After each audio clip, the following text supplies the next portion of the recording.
Namaste everyone, welcome to another episode of the Avocado Insider series. It's your host Harshit Godha.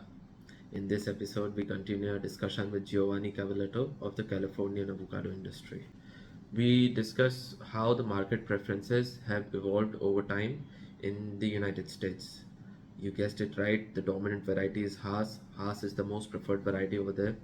But personally, I think in India, there's going to be uh, of course, Haas will dominate the market, but there will be room for other varieties as well because Haas will always come at a premium, and the greenskins would outcompete the local Indian varieties that we already have.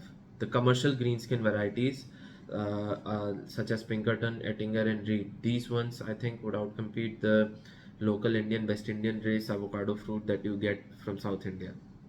That's my prediction, and it comes from my understanding of the market. But let's see what the future holds.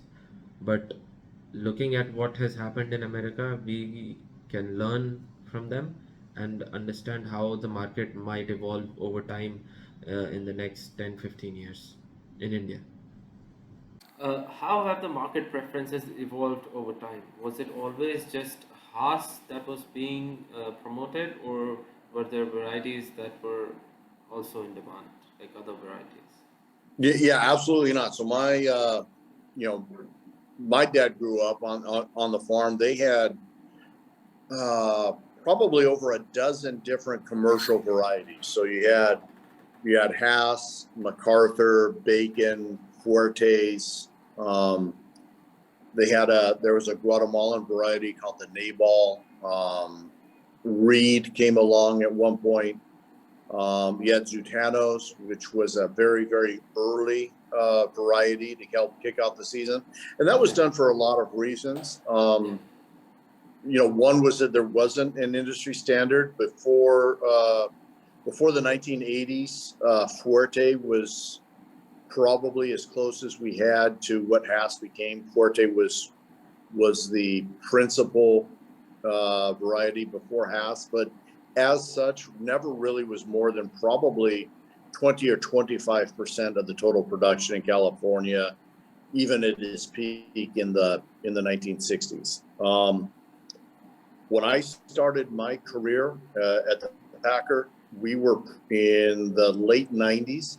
We were probably 70% Hass, and then the other 30% were Zutanos, Bacons, Fuertes, Pinkertons. There's also a very good variety called the Gwen, which had a short window in the spring. But over time, all of the imports from Chile were Hass. We tried Fuertes one year. That didn't go too well, but virtually 100% of the imports from Chile are Hass.